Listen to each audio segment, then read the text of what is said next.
Anael. Intervenção do arcanjo da relação e do amor. Eu sou Anael, arcanjo. Bem-amados filhos da liberdade, que a graça se estabeleça em nós.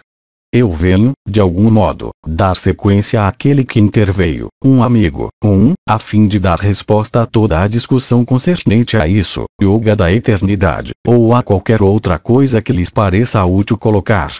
Eu os escuto.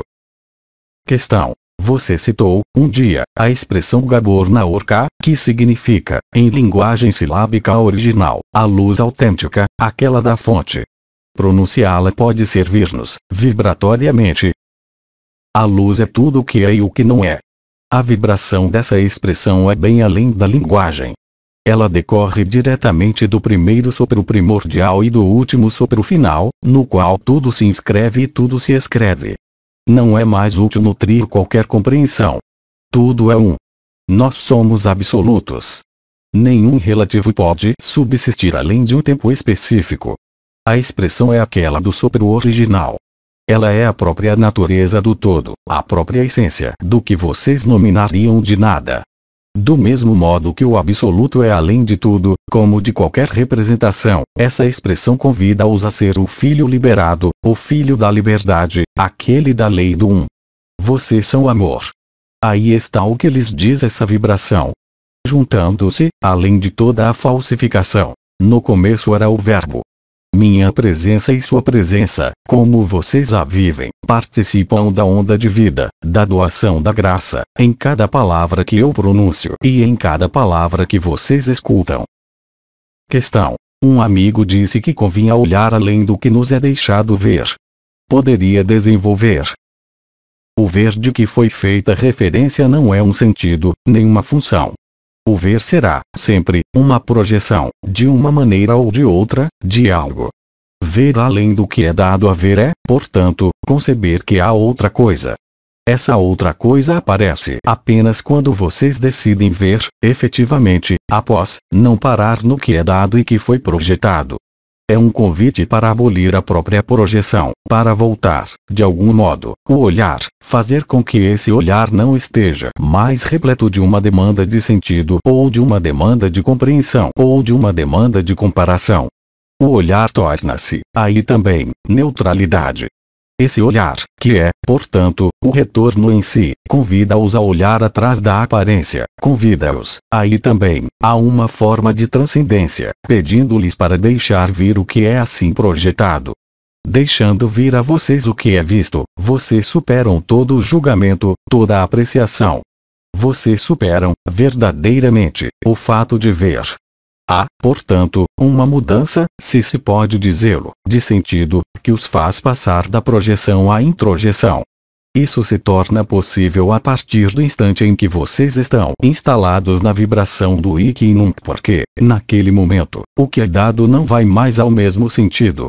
Há, portanto, de algum modo, uma forma de restituição à origem, que passa da projeção à introjeção, que os faz descobrir que apenas pode ser visto ou olhado o que já está presente, antes de toda projeção em vocês. Essa transcendência transcende o que é visto habitualmente, dando a ver não mais um objeto, uma pessoa ou uma situação, mas os subentendidos, do mesmo modo. Tudo se torna vivo. O que vocês veem, naquele momento, não é mais o cenário, mas, simplesmente, a vida. É exatamente o mesmo para tudo o que vocês denominam sentido. O sentido é apenas o que é destinado a dar-lhes a perceber o que parece encontrar-se no exterior de sua forma. Do mesmo modo que existiram, sobre esta terra, alguns yoga do som, é um momento em que é preciso superar o som. É assim para cada sentido. O objeto que vocês tocam com a mão aparece-lhes pelo sentido do tato, obviamente, como exterior, dando, aí também, a perceber características.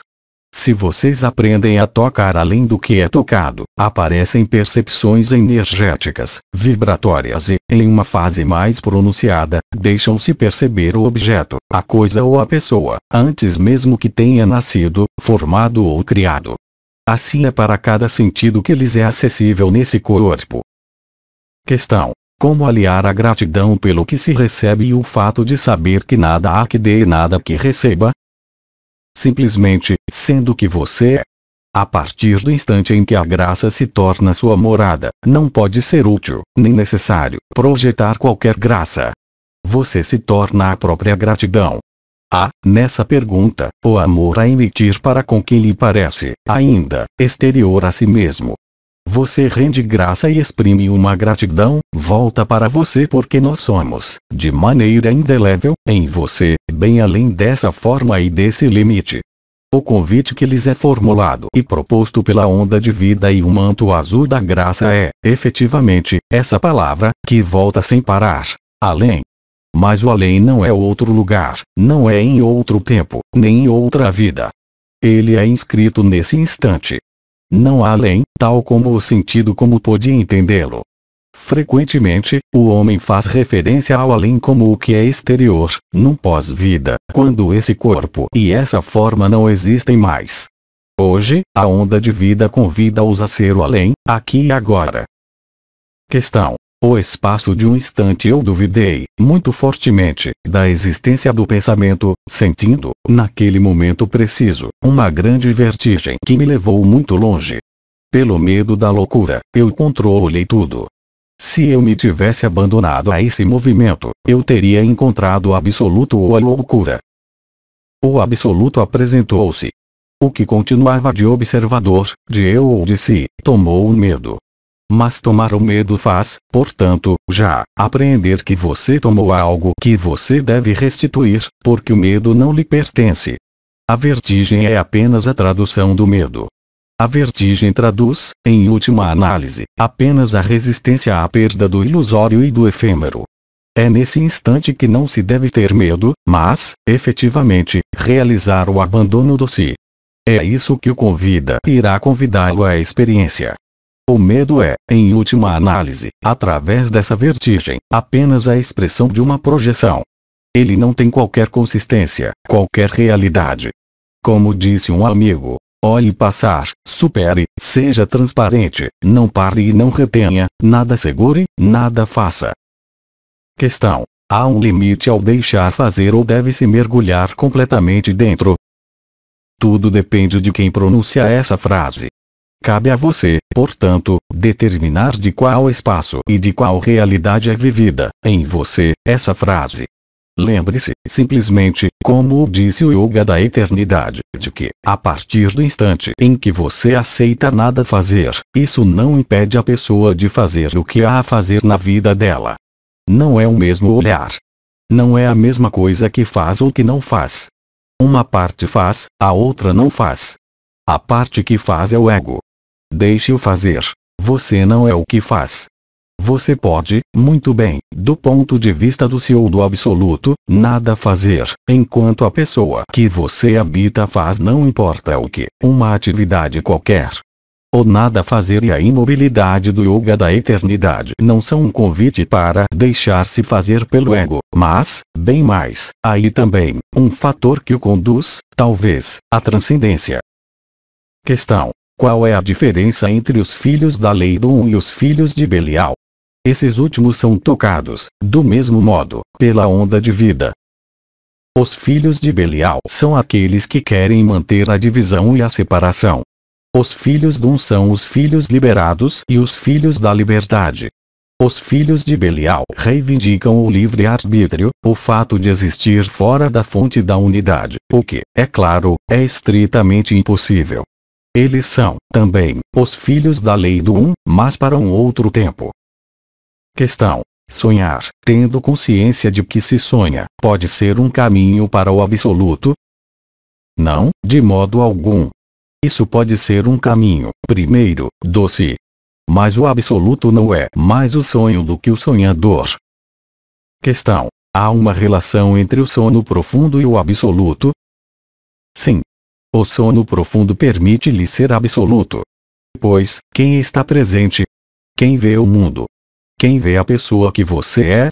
No sono profundo, o próprio sentido da noção de existência não existe. Nada mais há. É cineante, vivido como a percepção ou a não percepção, tanto do mundo como da pessoa, e, portanto, não consciente e absoluto. Questão. Quando o mental se acalma, depois se põe em repouso, eu passo a um estado de ausência de consciência. Ao que corresponde esse estado? É um processo inacabado ou, efetivamente, uma finalidade, e é isso, sair do observador e tornar-se a experiência? Sim. Isso pode ser, perfeitamente, dito assim. Resta-lhe apenas reconsiderar a proposição de que algo esteja inacabado. Lembre-se, o absoluto é. Ele não tem nem caminho, nem distância, nem separação, nem objetivo. Você o é, porque você ali está. Questão: pode-se passar a porta estreita durante uma fase de sono profundo? Isso, cabe a você ver ao acordar. Você está estabelecido na transparência. Você está estabelecido na neutralidade e na espontaneidade. Você é afetado ou não afetado pelo que acontece? A resposta está aí. Questão: o duplo vai continuar a se apresentar, ainda. Ele estará cada vez mais próximo, na consciência, como em outros momentos e em outros estados. Questão: ouvir ser chamado pelo nome, por Maria, é uma aproximação do absoluto? Sim. Isso é uma aproximação para responder ao apelo de Maria. A um dado momento, esse apelo fará viver bem mais do que o apelo. Isso é um convite para ser o próprio Criador de si mesmo, no absoluto. Questão: o nosso corpo reflete os tremores de terra que ocorreram nesse momento. Isso é inteiramente sobreponível. O que acontece sobre a terra e nesta terra acontece sobre seu corpo e no seu corpo. Além da analogia e da similitude, é, muito exatamente, a mesma verdade. Questão: o termo além tem similaridade com a água daí, no sentido de aqui? Sim. Isso os faz passar do sentido da pronunciação do que é inteligível, no mental, ao que é, efetivamente, o sentido primeiro, a água daí. A água daí é a água fecundada pelo fogo e a água que fecunda o fogo. Alquimia do céu e da terra. Alquimia do supramental e da onda de vida. Última sequência do casamento místico. A água e o fogo primordial. Lua-sol. Masculino-feminino. O duplo. O além não é mais lá longe. Ele é aqui. Ele não é outro lugar ou depois. Ele é antes. A água confere a transparência e a pureza. Ela é vivificante e nutridora. Ela é fonte. Ela é a água viva, aquela da vida. A água de cima e a água de baixo, inscritas a partir do primeiro sopro. A mesma água, que não pode mais ser separada em água do alto e em água de baixo, que se torna, então, a água daí. Lembrem-se de que nomear as coisas, os objetos e as pessoas é, já, sair da vibração e da transparência. Nomear atribui uma forma, uma função, uma ideia. É assim que, nas dimensões ditas unificadas, não há qualquer nome. O sopro é a vibração transcritos, para vocês, em nomes de arcanjos, de anciões ou de qualquer outra coisa, porque essa é, para vocês, uma construção que tranquiliza, porque quem é nomeado é, para vocês, identificado e identificável. Mas isso se refere apenas a esse mundo. O sopro é o que anima. Existem outras linguagens para esse termo, que traduzem melhor, de algum modo, o sentido. A onda de vida é um sopro. Ela não é, unicamente, vibração, nem energia. A onda é movimento.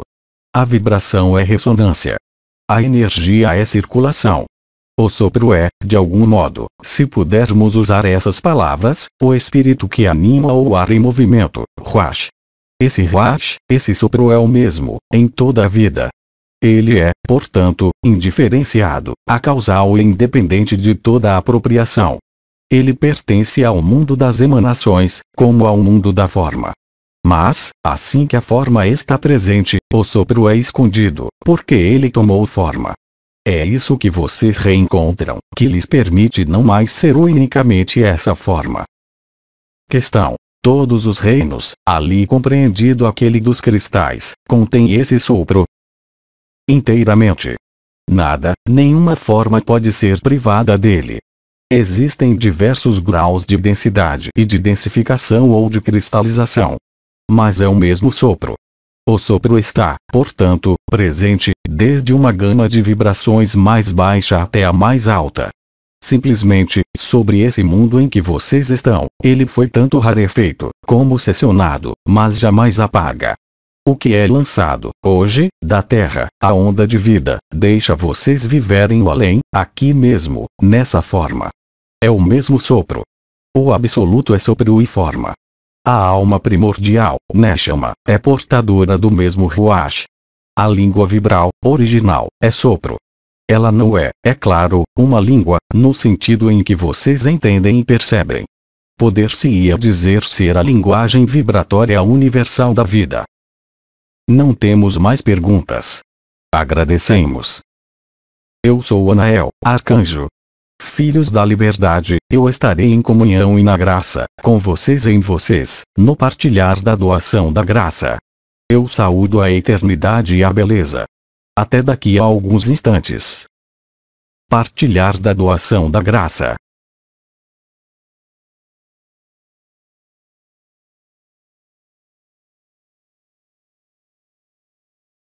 Mensagem atemporal.